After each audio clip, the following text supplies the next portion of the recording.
Now, as I mentioned, clearing everything is one solution. Sometimes you might have an approach where you simply want to have your own logic to delete single items from the database. Now, that logic might be whatever you need, but for that you probably want to delete these single items. So I will show you how that works too. So in the utility.js file, I'll create a new function which I'll name delete item from data. And of course you can choose any name you want as always. Now here we definitely need two arguments. The store which we want to access, but then the ID of the element which we want to delete, of course, because it's all about deleting a single element here. So here I now again use return dbPromise and call then.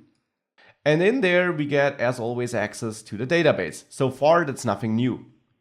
Now in that database here, I first of all create a transaction as before with db transaction. So you know that code. And transaction requires the store, which we get as an argument in this function, and then which kind of transaction it is. And it still is a read-write transaction here because we plan on deleting something, which is a write access basically. We're writing something to the database, even though we're deleting, but it's basically changing the database. So next we get access to a store with tx object store, and we pass the store we want to access. And then we can conveniently call store delete ID. By the way, getting a single item is basically the same. There you have store get ID.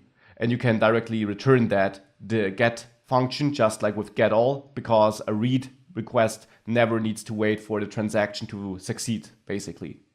Deleting it, though, is a different story. Here, of course, we return tx complete to make sure that we keep database integrity.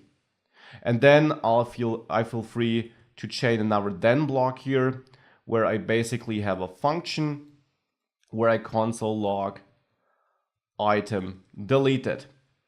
Now, therefore, I don't need to return the promise because I'm handling it here. I didn't have it handled before in the other files, by the way, but I wanted to return it to have at least the option of doing so. So this is the code which allows us to delete a single object. Later in the course, we'll need this again. For now, I just want to demonstrate how it works.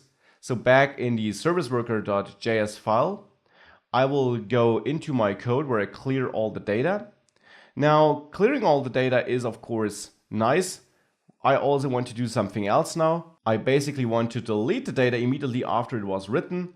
So for testing only, I'll briefly chain a then call here, call delete item from data thereafter on posts, pass the key, which will be my ID. And this should delete the item instantly after it was written. So now basically our cache shouldn't get populated. This, of course, is no code that makes sense. It's just there to test the delete item from data method. So for that, let's go back and clear the storage to start from scratch. Reload the application, reload one more time to also initialize our cache here. And now let's have a look at IndexedDB. We should see that posts is empty, and it is. And now if I reload this again and again, and I close the developer tools to make sure I don't have a buggy display here on IndexedDB. So let me refresh this, close this again, open it, have a look at posts. It's still empty. This is the expected behavior because we're deleting everything instantly. Again, doesn't make much sense. I'll remove it in a second, but for demo purposes, delete item from data works. You could, of course, implement your own logic to decide which item needs to be deleted when.